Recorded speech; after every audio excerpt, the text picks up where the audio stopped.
శుభోదయం మిత్రులారా, వార్తా కథనంపై విశ్లేషణ కార్యక్రమం టీజీటీవీ మార్నింగ్ న్యూస్ కు స్వాగతం. నేను మీ జల్లి సత్య. ముందుగా రాష్ట్రంలోని ప్రధాన వార్తలను కనుక పరిశీలించినట్టయితే రేవంత్ రెడ్డి పరిస్థితి చూస్తూ ఉంటే నీలి రంగులో మునిగిన నక్క వ్యవహారమే మరి ఇక్కడ ఇప్పుడు అందరికీ గుర్తుకొస్తా ఉన్నది. నక్క ఏదైతే మరి అడవిని విడిచొచ్చి ఏదైతే ఊరిబాట పట్టిందట, ఆ ఊరిబాట పట్టే సమయంలో మరి కాలువ దాటుతుండగా ఏదైతే రజకులు మరి బట్టలు తలతల మెరవడం కోసం ఏదైతే నీలి రంగును ఒక పాత్రలో కలిపి పెడితే ఆ నీళ్ళను నీలి రంగును కలిపి పెడితే ఆ ప్రమాదవశాత్తు ఆ నీలి రంగులో పడిపోయిన నక్క పూర్తిగా తన శరీర తత్వం మొత్తం పూర్తిగా ఆ నీలి రంగులోకి మారిపోవడంతో తిరిగి అడవిలోకి వెళ్ళగా అక్కడ ఉన్న జంతువులన్నీ వింతగా చూస్తే మరి వాళ్ళు ఇచ్చే గౌరవాన్ని చూసి మరి నేను దేవదూతని, దేవుడే నన్ను పంపిండు మీకు రాజుగా ఉండమని అని చెప్పి మరి తనకు తాను రాజుగా ప్రకటించుకోవడంతో మరి ఆ వింత ఆకారాన్ని చూసిన ఆ జంతువులన్నీ కూడా మరి ఇక్కడ ఆ నక్కను రాజుగా కొలవడం ప్రారంభించినాయట. దాంతో ఆ నక్క మరి తన ఆగడాలను విస్తరించుకుంటా పోయింది. ఒకరోజు మరి ఏదైతే ఆ పొంకనాలు కొట్టే కార్యక్రమంలో భాగంగా అందరినీ సమావేశపరిచి మరి ఇక్కడ రాజస్థానంలో ఉన్న నక్క మరి తన ఏదైతే ఆ పొంకనాలను మరి ఇక్కడ బయట పెట్టే కార్యక్రమంలో భాగంగా జరుగుతున్న సమావేశంలో హఠాత్తుగా వర్షం పడడంతో తన మీద ఉన్న నీలి రంగు అంతా కూడా తొలగిపోయి నక్క నిజ స్వరూపం బయటపడ్డదట. ఇప్పుడు రేవంత్ రెడ్డి పరిస్థితి కూడా అదే విధంగా తయారైంది. నకిలీ కాంగ్రెస్ మరి నాయకుడైనటువంటి రేవంత్ రెడ్డి అసలీ కాంగ్రెస్ నాయకులను విభజించు పాలించు అని చెప్పి మంత్రుల మధ్యలో తగాదాలు పెట్టించి ఏ విధంగా వాళ్ళను మరి ఇక్కడ ఏకతాటి మీదకి రాకుండా వాళ్ళ వ్యక్తిత్వ హననాలు చేసుకుంటూ వాళ్ళు ఏదైతే తన శాఖల మీద ఉన్న పట్టును మరి నిరూపించుకోవడానికి మరి ఇక్కడ ముఖ్యమంత్రి లెక్క చేయడం లేదో దాంతో తన ఏదైతే తెలుగుదేశం తోటి ఉన్న సంబంధాలను తెలుగుదేశము మరి తాబేదారు పత్రికలను వినియోగించుకొని వాళ్ళందరి మీద కూడా చేస్తున్న ఎదురుదారితోటి ఒక్కొక్కరిగా మరి ఆయన గురించి తెలిసిపోతుండగా మరి నిన్నటి రోజున ఖమ్మం జిల్లాలో జరిగిన సభలో ఆయన నిజ స్వరూపాన్ని ఆయనే బయటపెట్టుకున్నాడు. నేను ఎప్పటికున్నా తెలుగుదేశం మనిషినే అని చెప్పి ఇవాళ కాంగ్రెస్ కు బద్ధశత్రువు అయినటువంటి బీజేపీ తోటి జతగట్టిన తెలుగుదేశాన్ని ఆయన పొగుడుతూ ఇవాళ బీఆర్ఎస్ ను ఖతం చేయాలి. మరి ఇక్కడ చంద్రబాబు అభిమానులు ఏదైతే ఎన్టీఆర్ అభిమానులు అందరూ కూడా బీఆర్ఎస్ ను ఖతం చేయాలని చెప్పి ఒక కాంగ్రెస్ వాదిగా ఆయన మాట్లాడుతున్న మాటలు చూస్తే ఆయనే మరి ఇక్కడ కాంగ్రెస్ ముఖ్యమంత్రి లేదంటే మరి టీడీపీకి సంబంధించిన వ్యక్తి అని చెప్పి ముక్కున వేలేసుకోవడం ఇప్పుడు కాంగ్రెస్ నాయకులమంతా అయింది. మరి ఒక ముఖ్యమంత్రి ప్రసంగిస్తున్న సభలో తెలుగుదేశం జెండాలు ఎగరడము, అదేవిధంగా మరి తెలుగుదేశం పార్టీ ఇప్పుడు ఎవరితోటి పొత్తున్నది, మరి ఇక్కడ ఏదైతే కేంద్రంలో ఏదైతే మరి ఇక్కడ జాతీయ స్థాయిలో కాంగ్రెస్ కు ప్రత్యర్థి అయినటువంటి బీజేపీ తోటి జతగట్టి ఎన్డీఏ కూటమిలో ఉన్నటువంటి తెలుగుదేశం ఇటు రేవంత్ రెడ్డికి మద్దతుగా ఉండడం ఏంటి, మరి ఆ తెలుగుదేశానికి మద్దతుగా రేవంత్ రెడ్డి మాట్లాడడం ఏంటి అని అంటే మరి ఇక్కడ ఎప్పటికున్నా కూడా తన నిజ స్వరూపం బయటపడుతుంది. నేను ఎదురిగి మళ్ళీ టీడీపీకి వెళ్ళక తప్పది అని చెప్పి చూస్తున్న పరిస్థితి. అందులో భాగంగానే మరి నిన్న మొన్నటి వరకు ఎన్టీవీలో అదేవిధంగా ఏబిఎన్ లో వచ్చిన కథనాలు చూసినట్టయితే, అదేవిధంగా కోమటిరెడ్డి వెంకటరెడ్డి బట్టి విక్రమార్క మీద వచ్చిన కథనాలు చూస్తున్నట్టయితే దీని వెనుక రేవంత్ రెడ్డి ఉన్నాడని చెప్పి మరి వాళ్ళ మాటల ద్వారానే తేటతెల్లమైతే ఉన్నది. నిన్నటి రోజున బట్టి సమావేశం ఏర్పాటు చేసి మరి ఏదైతే ఏబిఎన్ రాధాకృష్ణ వెనకెవరున్నది బయట పెడతా అని చెప్పడం, మరోవైపు మేడారంలో ఇవాళ మనం వివాదాల గురించి మాట్లాడుకోవద్దు, దైవ సన్నిధిలో మనం ఓన్లీ ఈ మంత్రివర్గం గురించే మాట్లాడుకుందాం అని చెప్పి అక్కడ నుంచి చల్లగా రేవంత్ రెడ్డి జారుకోవడం చూస్తూ ఉంటే మరి ఇక్కడ వాళ్ళ వివాదం మునికి ఏదైతే మరి ముదిరి పాకాన పడతా ఉన్నది. అసలు కాంగ్రెస్ వర్సెస్ నకిలీ కాంగ్రెస్ గా తయారు కాబోతా ఉన్నది. మరోవైపు అసలు కాంగ్రెస్ నాయకులను ఏకతాటి మీదకి రాకుండా ఒకరి మీద ఒకరిని మరి ఎగేస్తూ దీనికి మన ఎల్లో మీడియాను వాడుకుంటూ రేవంత్ రెడ్డి చేస్తున్న తీరు, మరి అదే విధంగా ఆయనకు తెలుగుదేశం మీద ఉన్న అభిమానం చూస్తే ఈయన కాంగ్రెస్ నాయకుడా టీడీపీ నాయకుడా అని చెప్పి ముక్కున వేలేసుకోవడం తెలంగాణ ప్రజలమంతా అయింది. ఆయన ఖమ్మం సభలో మాట్లాడిన మాటలు కనుక చూసుకున్నట్టయితే, ఈ తెలంగాణ రాష్ట్రంలో నందమూరి తారక రామారావు గారికి అభిమానులు ఉన్నారు, నారా చంద్రబాబు నాయుడు గారికి సహచరులు అనుచరులు ఉన్నారు. వాళ్ళందరికీ నా విజ్ఞప్తి ఒక్కటే, ఈ తెలంగాణ రాష్ట్రంలో తెలుగుదేశం ఉండొద్దని కక్ష కట్టి ఆ పార్టీ నాయకత్వాన్ని దెబ్బతీసిన చంద్రశేఖరరావును బీఆర్ఎస్ ను సమూలంగా 100 మీటర్ల కోతి తీసి పాతి పెట్టినప్పుడే బీఆర్ఎస్ వాళ్ళు గద్దెలు దిగాలి, ఊర్లలో బీఆర్ఎస్ దిమ్మలు కూలాలి. ఒక ముఖ్యమంత్రిగా ఒక హోంమంత్రిగా వివరిస్తున్నటువంటి బాధ్యతాయుతమైన రాజ్యాంగబద్ధ పదవిలో ఉన్నటువంటి రేవంత్ రెడ్డి మాటలు మరి ఏ విధంగా ఉన్నాయి? బీఆర్ఎస్ గద్దెలు గులాలనట. ఇదేనా ఆయన ముఖ్యమంత్రిగా ఉండి మరి ఇక్కడ ప్రజలకు ఇచ్చే సందేశం? ఈ రకంగా ఏదైతే ఆయనకు లోపల మరి ఇక్కడ ఉన్నటువంటి ఫ్రస్ట్రేషన్ ఇవాళ చూసుకున్నట్టయితే మరి ఇక్కడ కేసీఆర్ మౌనం ఏదైతే ఉన్నదో ఆ మౌనం రేవంత్ రెడ్డిని వేధిస్తా ఉన్నది. మరి ఇక్కడ కేసీఆర్ మీద ఇంకా అనుచిత వ్యాఖ్యలు చేస్తున్నాడు. ఎక్కడైనా ప్రతిపక్ష నాయకుడు మరి మాట్లాడకుండా ఉన్నట్టు ఉంటే అధికార పార్టీ నాయకులు సంతోషపడాలి. తమ ఏదైతే పనులను విమర్శించడం లేదు కాబట్టి మరింత దూకుడుగా పనిచేసుకోవడానికి, లేదంటే మరి స్వేచ్ఛగా పనిచేసుకోవడానికి అవకాశం కల్పించినట్టుగా భావించాలి. కానీ నిత్యం ఎక్కడ ఏ సభ జరిగినా, అది గుడైనా బడైనా, విద్యార్థులైనా ఉద్యోగులైనా నిరుద్యోగులైనా, సభ ఏదైనా కేసీఆర్ ను తిట్టడమే ధ్యేయంగా పెట్టుకున్న రేవంత్ రెడ్డిని ఇవాళ మరి ఇక్కడ తెలంగాణ ప్రజానీకం ఈసడించుకోవడానికి భారతదేశంలో ఏ ప్రజాప్రతినిధిని తిట్టడాన్ని తిట్లు తెలంగాణ ప్రజలు తిడతా ఉన్నారు అని అంటే ఇగో దానికి ప్రధాన కారణం ఏంటి అని అంటే ఇగో ఇదే ప్రధానంగా గమనించాలి. వాడు వీడో వస్తున్నాం అని ఏడికి రాడు. వచ్చేటోనికి ఎరిగింది పామోజులో వండుకున్నాడు. ఇంక వచ్చేటోడు ఎవరు లేడు, లేచేటోడు లేడు, లేచి నిలబడటోడు లేడు, వచ్చేటోడు చెప్తే నమ్మేటోడు లేడు. ఇది ఈయన ప్రెస్టేజ్ చూసుకున్నట్టయితే ఈయన అహంకారపు మాటలు, ఈయన మరి ఇక్కడ ఏదైతే తలపొగరు, అదే విధంగా మరి ఈయనకున్న ప్రెస్టేషన్ చూసినట్టయితే ఇంకా కూడా నీచ మాటలు, బజార్ భాషను ఇంకా విడిచిపెడతలేడు. ఇలాంటి ముఖ్యమంత్రిని మనం ఎన్నుకున్నదని చెప్పి తెలంగాణ ప్రజానికమే తలదించుకుంటున్నారు తప్ప రేవంత్ రెడ్డికి అయితే సిగ్గాస్తలేదు అని చెప్పి దీని ద్వారా మరోసారి తేటతెల్లమైంది. మరి ఈయన మీద ఎవడన్నా ఒక మాట అంటే మరి ఆ మాటకు 4 మాటలు అంటే దాన్ని ఎవడన్నా సంతోషిస్తాడు. కానీ ఇవాళ నీ మీద ఒక్క అనుచిత వ్యాఖ్య కూడా చేయని కేసీఆర్ను పట్టుకొని రోజుకు రోజు ప్రతి మీటింగ్ లో కూడా కాలిరిగింది, నడిమిరిగింది, లేవలేకపోయిండు అని చెప్పి ఇంత అహంభావపు, ఇంత అహంకారకు, ఇంత దురహంకారం ఎందుకు అని చెప్పి మరి ఇలా నీకే గనక అలాంటిది నిజంగానే నీకు ఒక యాక్సిడెంట్ అయ్యి ఉంటే ఇలా తెలంగాణ వ్యాప్తంగా సంబరాలు జరుపుకునే పరిస్థితి ఏర్పడతా ఉన్నది. నీలాంటి నీచపు దిగజారుడు భాషతోటి ఇవాళ తెలంగాణ అంటే ఈసడింపుకు గురైతా ఉన్నది. ఇలా భారతదేశంలో నీలాంటి ముఖ్యమంత్రిని ఇవాళ తెలంగాణ ప్రజానీకం నెత్తిన పెట్టుకున్నారా? నిన్న ఇవాళ ఎంపిక చేసిన అని కాంగ్రెస్ పార్టీ అయితే చెవులు మూసుకుంటా ఉన్నది.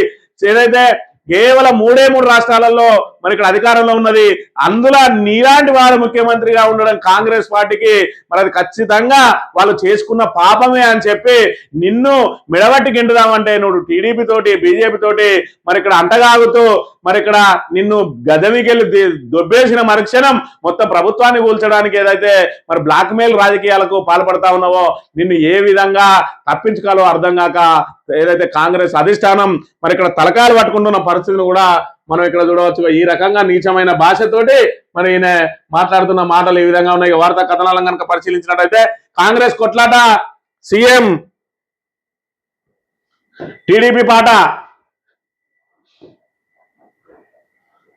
టీడీపీని దెబ్బకొట్టింది కేసీఆరే, తెలంగాణలో ఆ పార్టీ లేకుండా చేసిండు, ప్రతిగా బీఆర్ఎస్ జెండా దిమ్మలు కూర్చండి, తెలంగాణలో ఉన్న ఎన్టీఆర్ అభిమానులు చంద్రబాబు అనుచరులకు ఇదేనా విజ్ఞప్తి. ఖమ్మంలో టీడీపీ శ్రేణులకు రేవంత్ పిలుపు, హింసను ప్రేరేపించేలా సీఎం వ్యాఖ్యలు ఇప్పుడే విన్నాం. మరి ఇక్కడ రేవంత్ రెడ్డికి సభలో పాల్గొంటే ఏం జెండాలు ఎగరాలి, ఏం జెండాలు ఎగురుతున్నాయి, టీడీపీ ఏమన్నా కాంగ్రెస్ తోటి అనుబంధమా, లేదంటే జాతీయ స్థాయిలో మరి ఇండి కూటమిలో టీడీపీ ఏమన్నా మెంబరా? ఇవాళ ఎన్డీఏ కూటమిలో ఉన్నటువంటి టీడీపీ ఇవాళ కాంగ్రెస్ కు బద్ద వ్యతిరేకి అయినటువంటి బీజేపీ తోటి అంటగాగుతున్న టీడీపీకి ఉన్న రేవంత్ రెడ్డికి ఈ అక్రమ సంబంధం ఏందో ఒకసారి అర్థం చేసుకోవాలి. ఖచ్చితంగా ఇవాళ కాంగ్రెస్ ను భూస్థాపితం చేయడం కోసమే ఇలాంటి బజారు భాష, చిల్లర భాష మాట్లాడుతూ ఉన్నాడు రేవంత్ రెడ్డి. ఇలా కాంగ్రెస్ లో ఉండి ఇవన్నీ మాట్లాడుతూ ఉన్నాడంటే ఆయన కాంగ్రెస్ ప్రతినిధిగా మాట్లాడుతూ ఉన్నాడని ఇలా తెలంగాణ ప్రజానీకం అంతా కూడా కాంగ్రెస్ ను బొందబెట్టడానికి సిద్ధమవుతున్న వేళ కాంగ్రెస్ ను బొందబెట్టిన తర్వాత ఆయన చల్లగా జారుకొని టీడీపీలో చేరి మళ్ళీ టీడీపీకి నాయకత్వం వహించడానికి ఏదైతే ప్రయత్నాలు చేస్తా ఉన్నాడో అందులో భాగంగానే ఇలా కాంగ్రెస్ ఉంటే ఇక్కడ టీడీపీ ఎప్పటికి కూడా మరి మొలవదు. కాబట్టి ఇలా టీడీపీని వెలుగులోకి తీసుకురావాలంటే కాంగ్రెస్ ను ఖతం చేయాలని చెప్పి ఈయన పూనుకున్నట్టుగా కనబడతా ఉన్నది రేవంత్ రెడ్డి. ఖచ్చితంగా ఈ 3 సంవత్సరాలు కనుక ఈయననే గద్దె మీద ఉంటే కాంగ్రెస్ కు జీవితంలో కూడా తెలంగాణలో ఎవడు ఓటేయడు. ఎందుకంటే మరి ఇక్కడ కాంగ్రెస్ వాళ్ళందరూ దొంగలే అని చెప్పి ఈయనకు సంబంధించిన ఏదైతే ఎల్లో మీడియా ఉన్నదో, చంద్రబాబు అనుకూల మీడియా ఏదైతే ఉన్నదో ఆ అనుకూల మీడియా తోటి నిన్నటి రోజున బట్టి విక్రమార్క మీద మరి ఇక్కడ ఏ విధంగా ఆరోపణలు చేయించో చూడవచ్చు. మరి ఇక్కడ ఎన్టీవీలో వచ్చిన కథనం, మొట్టమొదటిగా ఎన్టీవీలో కథనం వచ్చింది. ఐఏఎస్ అధికారులకు ఒక మంత్రికి ముడిపెట్టి ఏదైతే మరి కథనం వచ్చిందో ఆ కథనం మీద పెద్ద ఎత్తున దుమారం రేగే విధంగా చేసి దానికి ఒక సిట్ ఏర్పాటు చేసి దానిలో ఎన్టీవీ జర్నలిస్టులను తీసుకొచ్చి ఆ వివాదాన్ని పెద్దగా మరి రగల్చేలా చేసి ఆ తర్వాత మరి రాధా కిట్టిగాడు లైన్లోకి దిగిండు. మరి ఇక్కడ ఏబిఎనోడు అసలే వాడు రాజకీయ వ్యభిచారి.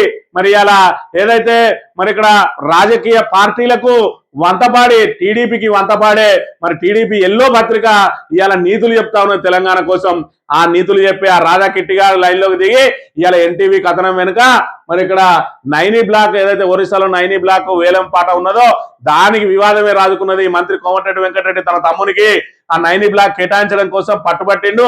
మరి ఇక్కడ బట్టి విక్రమార్క ఎన్టీవీ అధినేత వీళ్ళు వేరే వాళ్ళకి ఇవ్వడానికి వీళ్ళు దానిలో కమిషన్లు పంచుకోవడానికి ప్రయత్నం చేసి కోమటిరెడ్డి వెంకటరెడ్డి తప్పేయడానికి ఐఏఎస్లకు అంటగట్టిండు అని చెప్పి కొత్త భాష అని చెప్పిండు మరి ఏబిఎన్. దాంతో నిన్నటి రోజున బట్టి విక్రమార్క కూడా తిరగబడ్డాడు. ఎవడెవడు దీన్ని ఎన్నుకున్నాడో వీళ్ళందరినీ కూడా బయటకు తీస్తా అని. దాంతో రేవంత్ రెడ్డి మరి అన్ని తిప్పితే మొత్తం బండారం బయటపడేది నాదే అని చెప్పి మళ్ళొక ఏదైతే చిన్న గీత ముందట మళ్ళొక పెద్ద గీత గీసి ఆ గీతను చిన్నగా చేయాలి, ఇదంతా కూడా డైవర్ట్ చేయాలని మళ్ళా తెలుగుదేశం పాట ఎత్తుకున్నాడు.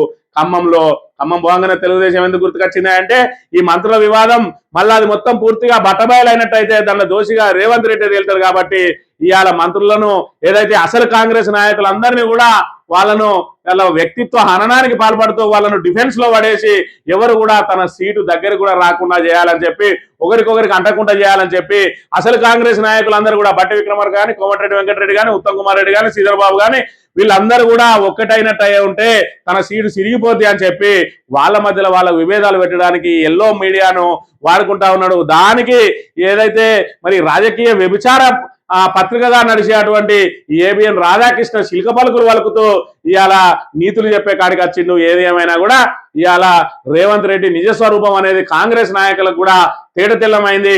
ఎప్పటికున్నా ఆయన ఖచ్చితంగా కాంగ్రెస్ ను వీడుతాడు, టీడీపీలో చేరుతాడు అని చెప్పి దీని ద్వారా తేటతెల్లమైన అంశాన్ని కూడా మనం ఇక్కడ ప్రధానంగా చూడవచ్చు.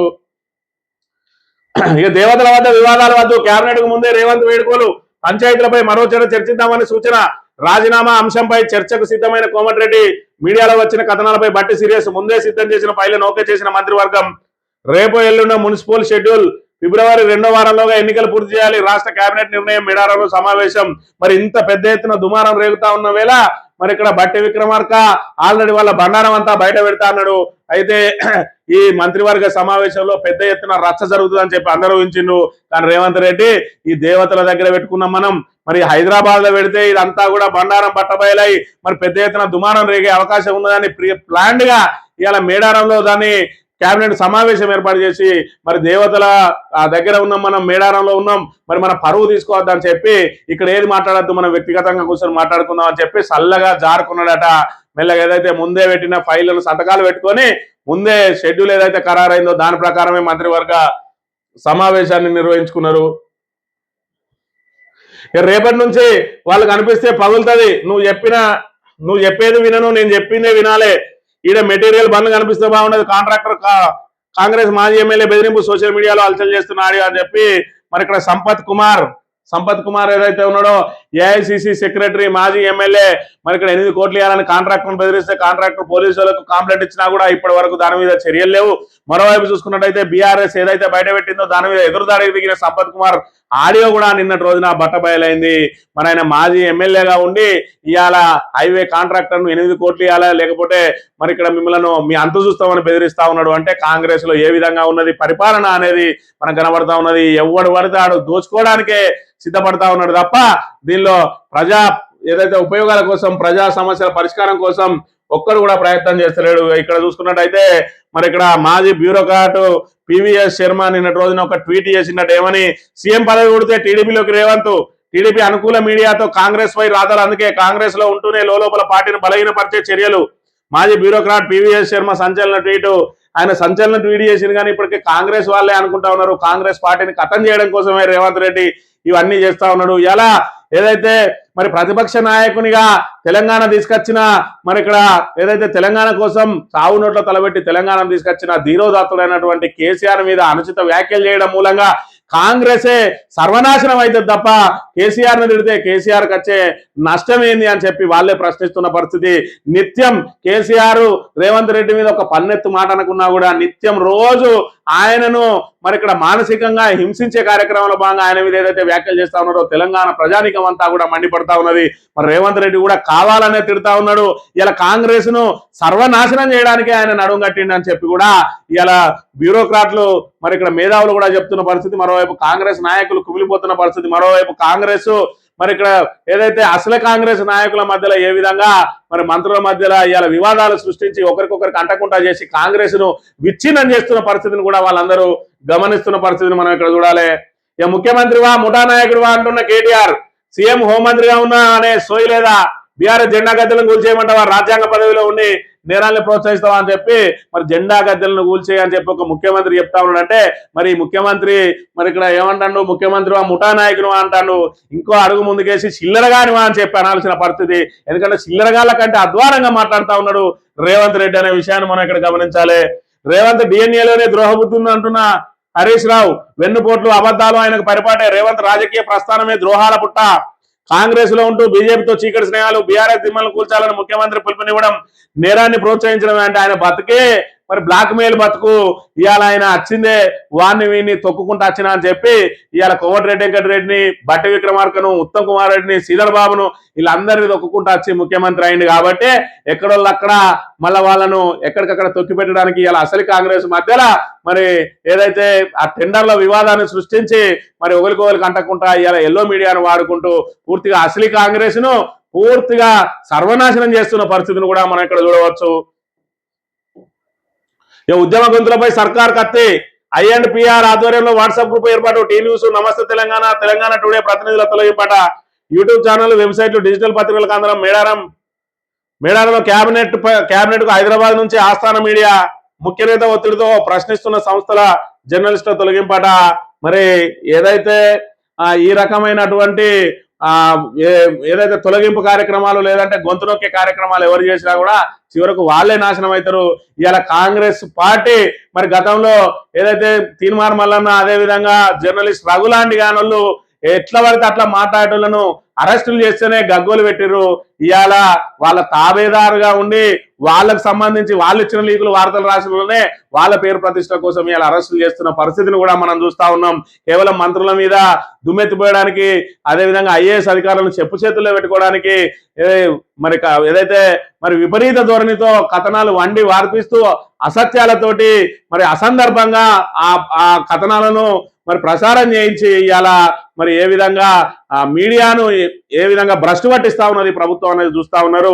మరి ఇక్కడ నమస్తే తెలంగాణ మీద, తెలంగాణ టుడే మీద, మరి అదేవిధంగా టీవీ న్యూస్ మీద కత్తి కడితే ఇవాళ ప్రజానీకం అంతా కూడా గమనిస్తా ఉన్నారు. వీళ్ళు కత్తి కట్టినంత మాత్రాన ఆ సమాచారం ఆగిపోదు. ఎప్పటికప్పటికి ఇవాళ సోషల్ మీడియాను అరికట్టే మరి ఇక్కడ అవకాశం ఎవరికి లేదు. ఇవాళ మీడియాను కొనగలుగుతుంది కావచ్చు రేవంత్ రెడ్డి ప్రభుత్వం, కానీ సోషల్ మీడియాను కొనలేని పరిస్థితిలో ఉన్నది. అందుకే వాళ్ళ ఎప్పటికప్పుడు వాళ్ళ మరి పాపాల చిట్టా అంతా కూడా బయటపడుతున్న పరిస్థితిని కూడా మనం ఇక్కడ చూడవచ్చు. అయ్యో ఆల్ ఇండియా సర్వీస్, మంత్రుల మధ్య కమిషన్ల పంచాయతీ, చెప్పినట్టు వినకుంటే వ్యక్తిగతంగా టార్గెట్, ముఖ్యనేత డైరెక్షన్ లో వేధింపుల పరంపర, అనుకూల మీడియాతో వ్యక్తిత్వ హననం, కించపరిచేలా లీకులు ఇచ్చిన కథనాలు తలలు పట్టుకుంటున్న సీనియర్ ఐఏఎస్లు, దేశంలో ఎక్కడా ఇలా లేదనే ఆవేదన, ఇద్దరు మంత్రుల మధ్య ఓ మైనింగ్ పంచాయతీ, కమిషన్లు, సొంత కంపెనీల కాంట్రాక్టులు దక్కేలా వ్యూహాలు, ఈ పంచాయతీని ఆసరాగా చేసుకుని ముఖ్య నేత ఇద్దరు మంత్రులను బదనాం చేయాలని స్కెచ్ చేసిండు. తన అనుకూల మీడియా సంస్థలను ఉసువెలిపిండు. వెంటనే సొంత ప్రభుత్వంలోని మంత్రులను వ్యక్తిగతంగా కించపరిచేలా కథనాలు సిద్ధమైనవి. ముఖ్య నేత మంత్రుల వేధింపులతో ఐఏఎస్ ఐపీఎస్ ల నరకయాతన అని చెప్పి మరి ఇక్కడ చూసుకున్నట్టయితే మరి ఐఏఎస్ ఐపీఎస్లు ఏం పాపం చేసిరా ఇలా మరి ఎన్టీవీ వచ్చిన కథనంలో కానీ, అదేవిధంగా ఏబిఎన్ లో వచ్చిన కథనంలో కానీ దాని ముఖ్య ఉద్దేశం ఏందో అందరికి కూడా అర్థమైపోయింది. నైని బ్లాక్ కు సంబంధించి ఇటు ముఖ్యమంత్రికి, ఇటు ఉప ముఖ్యమంత్రికి, ఇటు కోమటిరెడ్డి వెంకటరెడ్డికి మధ్యలో మరి దాన్ని ఏదైతే ఆ నైని బ్లాక్ ను కొట్టేయాలనే పన్నాగం జరుగుతా ఉన్నది అనేది మరి ఈ రెండు వార్తలు వచ్చిన తర్వాత దాని సారాంశాన్ని కనుక గమనించినట్టయితే మేధావులు చెప్తున్న మాట ఇవాళ కాంట్రాక్టే వీళ్ళ కొంప ముంచుతా ఉన్నది అనేది ఒకటి. రెండోది, ఎవరైతే బట్టి విక్రమార్క తన సీటును మరి ఇక్కడ లాగేసే ప్రయత్నం చేస్తా ఉన్నాడు రేవంత్ రెడ్డి సీటు, బట్టి విక్రమార్కను అదుపు చేయడానికి గతంలో చూసుకున్నట్టయితే 20% కమిషన్లు అని చెప్పి ఆయన మీద పెద్ద ఎత్తున వార్తలు రాయించిండు రేవంత్ రెడ్డి. అదేవిధంగా ఏదైతే కాంట్రాక్టర్లందరూ కూడా బట్టి విక్రమార్క ఛాంబర్ ముందు మరి అక్కడ ఏదైతే ధర్నా చేయడానికి కూడా అవకాశం కల్పించి దాన్ని జాతీయ స్థాయిలో పెద్ద ఎత్తున దుమారం రేపే ప్రయత్నం చేసి మరి అధిష్టానం దగ్గర ఆ బట్టి విక్రమార్క ఇమేజ్ ను దెబ్బతీసే ప్రయత్నం చేసింది. ఇది రెండోసారి మళ్ళీ నైని బ్లాక్ ని కొట్టేయబోతా ఉన్నాడని చెప్పి దీనికి కోమటిరెడ్డి వెంకటరెడ్డి అడ్డం పడతా ఉన్నాడని చెప్పి ఎన్టీవీ ద్వారా ఆ కథనం ఇప్పించి ఏబిఎన్ ద్వారా ఈ కథనం ఇప్పించి లాస్ట్కి ఏం మాట్లాడుతా ఉన్నాడు రేవంత్ రెడ్డి అంటే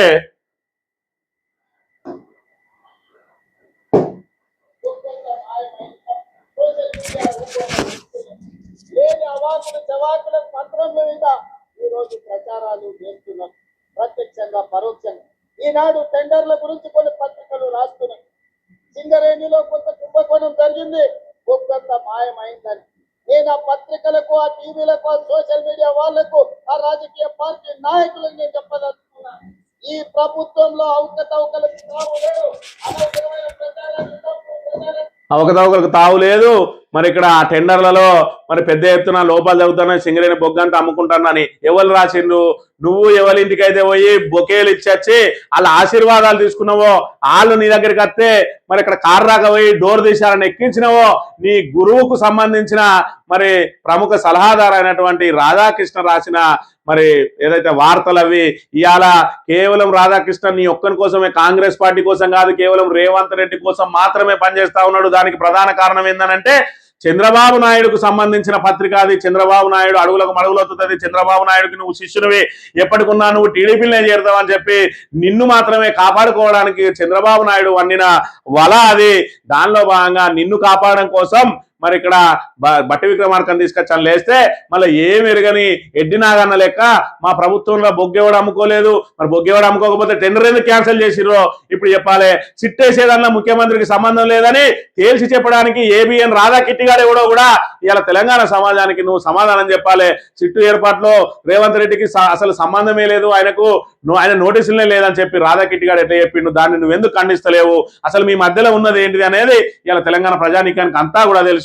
నీ సభలో టీడీపీ జెండాలు ఎగురుతాయి, నువ్వు టీడీపీని సమర్థించుకుంటా మాట్లాడతావు. నువ్వు చంద్రబాబు నాయుడు అదేవిధంగా ఎన్టీఆర్ అభిమానులు అందరూ బీఆర్ఎస్ ను పొందబెట్టాలంటారు. నిజంగానే పొందబెట్టాల్సి వస్తే కాంగ్రెస్ కు వ్యతిరేకంగా కాంగ్రెస్ ను మరి ఇక్కడ ఏదైతే రాజకీయంగా భూస్థాపితం చేయడం కోసం పుట్టిందే తెలుగుదేశం పార్టీ. ఇవాళ ఎన్టీఆర్ అభిమానులు ఏదైనా చేయాలనుకుంటే ముందుగా ముయ్యాల్సింది చంద్రబాబు నాయుడు. ఇవాళ ఎన్టీఆర్ ను వెన్నుపోటు పడిచి ఎన్టీఆర్ ఆత్మకు శోభించే విధంగా ఆయన మరణానికి కారణమైంది చంద్రబాబు నాయుడు, ఆయన శిష్యుడు నువ్వు. ఇవాళ నిజమైన ఎన్టీఆర్ అభిమానులు ఎవరన్నా ఉంటే నిన్ను భూస్థాపితం చేయాలి, చంద్రబాబు నాయుడును భూస్థాపితం చేయాలి, బీఆర్ఎస్ ను కాదు అనే విషయాన్ని ఒకసారి గుర్తుంచుకోవాలి. ఇవాళ అసలు టీడీపీ అదేవిధంగా కాంగ్రెస్ ఈ అక్రమ కలయిక ఏంది? అది ఎన్డీఏ కూటమిలో ఉంటది. మీరు ఎన్డీఏ కూటమికి మధ్యలో మరి ఇక్కడ ఈ టీడీపీ నీకెందుకు సపోర్ట్ చేస్తుంది? ఆ టీడీపీ అనుకూల మీడియా నీకెందుకు సపోర్ట్ చేస్తుంది? అసలు కాంగ్రెస్ నాయకులను ఎందుకు వాళ్ళు వ్యక్తిత్వ హననం చేస్తా ఉన్నారో ఇదంతా కూడా గమనించాలి. అసలు తెలంగాణలో ఏం జరుగుతుందో కనీసం మరి ఆ పప్పు ముద్ద లాంటి రాహుల్ గాంధీకి కనీసం సమాచారం ఉన్నదా కూడా ఒక్కసారి ఆలోచన చేసుకోవాలి. ఇక కాంగ్రెస్ లో చేరి తప్పు చేసిన మున్సిపల్లో బీఆర్ఎస్ నే గెలిపిద్దామంటున్న గూడెం మైపాల్ రెడ్డి ప్రజలు 3 సార్లు బీఆర్ఎస్ ఎమ్మెల్యే గెలిపించిండు.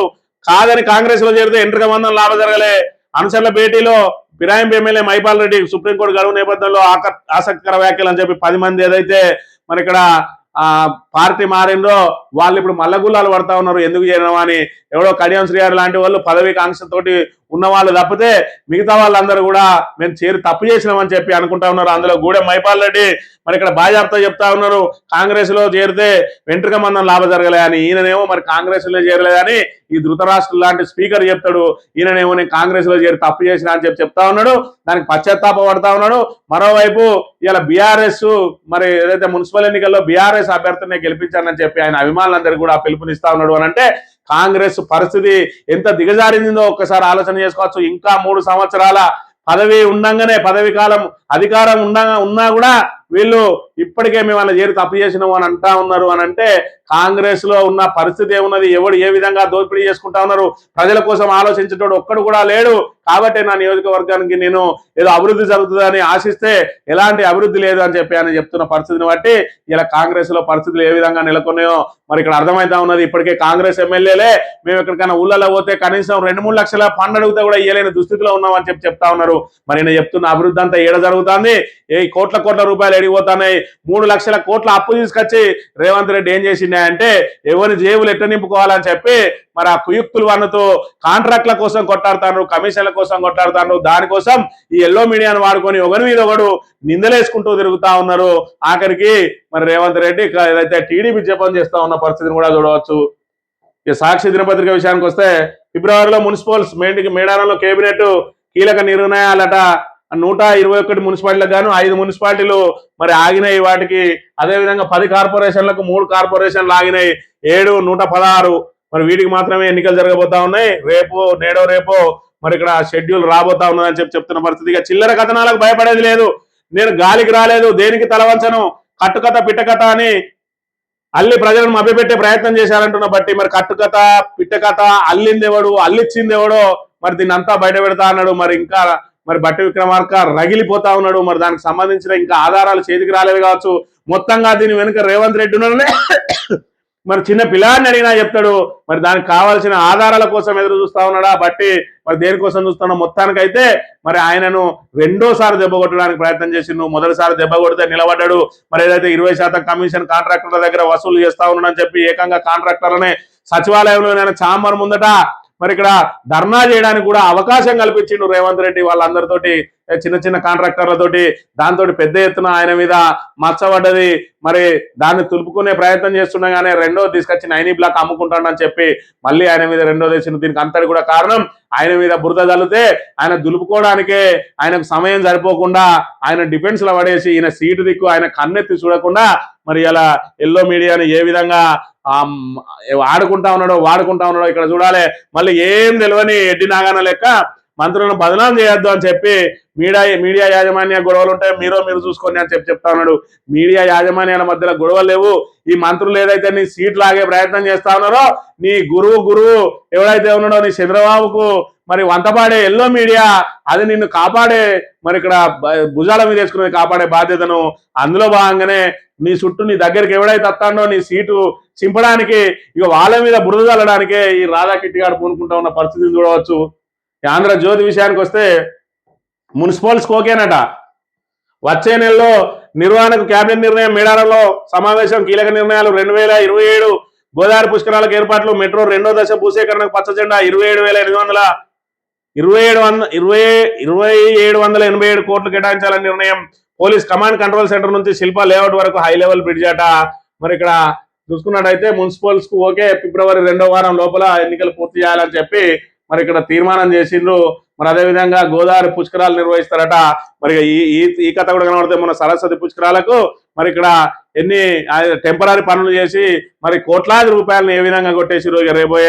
రాబోయే గోదావరి పుష్కరాలకు గతంలో చూసుకున్నట్టయితే 2015లో పుష్కరాలు వచ్చినాయి. 2014లో మరి ఇక్కడ తెలంగాణ ప్రభుత్వం ఏర్పాటు చేస్తే తెలంగాణ రాష్ట్ర ఏర్పాటు తర్వాత 2015లో తెలంగాణలో మరి ఇక్కడ గోదావరి పుష్కరాలను మరి అప్పుడే పురుడు పోసుకున్న తెలంగాణలో అప్పుడే వచ్చిన ప్రభుత్వం 2015లో అంగరంగ వైభవంగా నిర్వహించింది పుష్కరాలు.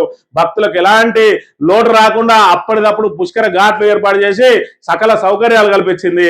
ఇవాళ కాంగ్రెస్ ప్రభుత్వం వచ్చిన తర్వాత సరస్వతి పుష్కరాలు ఏ విధంగా జరిగినాయో చూసినాం. రేపు గోదావరి పుష్కరాలు ఏ విధంగా జరుగుతాయో కూడా మరి మీ చేతగాని దద్దమ్మ ప్రభుత్వం ఏమాత్రం ఏర్పాట్లు చేస్తుందో కూడా చూడడానికి సిద్ధంగా ఉన్నారు. ఇక బీఆర్ఎస్ పోటీ ఇచ్చే స్థితిలో లేదు. మున్సిపల్ ఎన్నికల్లో గెలుపు ఈజీ అయినా జర జాగ్రత్త. కీలకమైన సమయంలో విదేశీ పర్యటనకు వెళ్లాల్సి వస్తుంది, జాగ్రత్తగా ఉండండి. మంత్రులకు సీఎం దిశానిర్దేశం అట. మరి ఇక్కడ బీఆర్ఎస్ పోటీ ఇచ్చే స్థితిలో లేదట. బీఆర్ఎస్ పోటీ ఇచ్చే స్థితిలో లేదో, నిన్ను పండబెట్టి తొక్కే స్థితిలో ఉన్నదో రేపటి రోజున తేటతెల్లం అవుతుంది. అందుకే నువ్వు ఫ్రస్ట్రేషన్కి పోయి ఏ విధంగా మాట్లాడుతున్నావు, కేసీఆర్ మీద ఏ విధంగా అనుచిత వ్యాఖ్యలు చేస్తా ఉన్నావు, దాని పర్యవసానం ఏ విధంగా ఉంటుంది అనేది నీకు మరి నువ్వు ఆ విదేశాల నుంచి రాగానే నీకు తెలిసే అవకాశం ఉంటుంది. ఇక టీడీపీని దెబ్బతీసిన బీఆర్ఎస్ ను పొందబెట్టాలి. నీకు కాంగ్రెస్ మీద ప్రేమ లేదు, కేవలం టీడీపీ మీదనే. మరి నీకు ఎందుకు కొట్టుకుంటా ఉన్నదో నీ రాహుల్ గాంధీకి కొంచెమైనా బుద్ధి ఉంటే దీని మీద మరి ఆయన కూడా ఆలోచన చేయాలి. ఈనాడు దినపత్రిక విషయానికి వస్తే మోదీ సర్కార్పై పోరుకు దండుగడదాం, వారిని గద్దెదిస్తేనే ప్రజాస్వామ్యం బతుకుతుంది. సిపిఐ శతాబ్ది ఉత్సవాల ముగింపు సభలో సీఎం రేవంత్ రెడ్డి నీ నోటికే మొక్కాలే, నీ నోరు ఎటువంటి అటే తిరుగుతుంది, నరం లేని నాలిక అంటే రేవంత్ రెడ్డి నాలుకనే దాన్ని ఉదాహరణగా తీసుకోవాలి. ఎప్పుడు ఎక్కడ దేని మీద ఉంటే దానిలో ఒదిగిపోతాడు. ఊసర వెళ్ళి మించిన నాయకుడు ఎవరైనా ఉన్నారు అని అంటే అది రేవంత్ రెడ్డి అని చెప్పి చెప్పక తప్పని పరిస్థితి. ఇక బారాసాకు రాజకీయ సమాధి కట్టాలి. 2 ఏళ్ల విజయాలకు ప్రజలు వివరించి మున్సిపల్ ఎన్నికల్లో మనం అత్యధిక సీట్లు గెలవాలి. ఉమ్మడి ఖమ్మం జిల్లా సన్నాహక సమావేశంలో సీఎం రేవంత్ రెడ్డి అట. మరి ఇక్కడ 2 ఏళ్లలో చేసిన పనులు చెప్పి మనం అత్యధిక మున్సిపల్స్ అయితే విజయం సాధించాలన్నట. 2 ఏళ్లలో చేసిన ఒక్క కార్యక్రమం అని చెప్పు. నువ్వే ఇచ్చిన 100 రోజులలో అమలు చేస్తా అన్నటువంటి 6 గ్యారంటీలలో ఎన్ని గ్యారంటీలు అమలు చేసినావు? మహాలక్ష్మి పథకంలో భాగంగా ఏదైతే 3 అంశాలు చేర్చినావు, అందులో ఉచిత బస్సు, అదేవిధంగా 500కే గ్యాస్ సిలిండరు, అదేవిధంగా 2500 రూపాయలు ప్రతి మహిళకు ఇచ్చినవా? ఆ ఒక్క పథకాన్నన్నా పూర్తి స్థాయిలో అమలు చేసినవా? అంటే కేవలం ఉచిత బస్సు మాత్రమే ఇస్తా ఉన్నావు. అది కూడా కార్గో లాంటి సంస్థను ప్రవేశపెట్టి ఆర్టీసీని పరిపుష్టం చేసిన తర్వాత నువ్వు వచ్చి ఇవాళ ఆర్టీసీని మళ్ళీ గుదిబండగా మార్చే విధంగా ఫ్రీ బస్సు పెట్టి ఇవాళ 0 టికెట్ల డబ్బులు ఇవ్వకుండా ఆర్టీసీని వేధిస్తూ ఇవాళ వాళ్ళ సహకార సంఘం నుంచి వాళ్ళు జమ చేసుకున్న డబ్బుల నుంచి జీతాలు తీసుకోవాల్సిన దుస్థితిని పట్టుకొచ్చి ఇవాళ ఆర్టీసీని కుప్పగూలే పరిస్థితి తీసుకొచ్చినావు తప్ప ఇవాళ నువ్వు 6 గ్యారంటీలలో మరి కళ్యాణ లక్ష్మిలో తులం బంగారం ఇచ్చినవా, 2000 పెన్షన్ 4000 చేసినవా, అదేవిధంగా విద్యా భరోసా కార్డు ఇచ్చినవా, ఏదైతే మన కౌలు రైతులకు 15,000 ఇచ్చినవా, రైతు కూలీలకు 12,000 ఇచ్చినవా, ఆటో డ్రైవర్లకు 12,000 ఇచ్చినవా? అసలు నువ్వు ఇప్పటి వరకు ఏం చేసినావు? ఏదైతే విద్యార్థులకు స్కూటీలు ఇచ్చినవా? మరి ఏం అమలు చేసినావు? మరి ఇక్కడ బీసీ బంధు తీసేసినావు, దళిత బంధు తీసేసినావు, మరి ఇక్కడ కేసీఆర్ కిట్ తీసేసినావు, న్యూట్రిషన్ కిట్ తీసేసినావు. ఈ రకంగా కేసీఆర్ సంక్షేమ పథకాలను కూడా పీకేసుకుంటూ వచ్చినావు తప్ప నువ్వు కొత్తగా సాధించింది ఏంటిది? 420 హామీలు ఇచ్చి ఏ హామీని నిలబెట్టుకున్నావు అని చెప్పి నీకు మున్సిపల్ ఎన్నికల్లో ఓట్లేయాలను ఒక్కసారి జనానికి నిజంగానే నువ్వు చేసిన పని చెప్పాలి. ఇవాళ రుణమాఫీ అన్నావు, సగానికి సాపజుట్టేసినావు. ఇవాళ బోనస్ అన్నావు, రబీకి సంబంధించిన బోనస్ ఇప్పటి వరకు కూడా బోనస్ రాలేదు. సకాలంలో వడ్ల కొనుగోలు లేవు. పత్తి కొనుగోళ్లలో మరి నువ్వు కేంద్రాన్ని CCIని మరి ఒప్పించి మెప్పించి రైతులకు సకాలంలో కొనుగోలు చేపట్టే పరిస్థితి లేదు.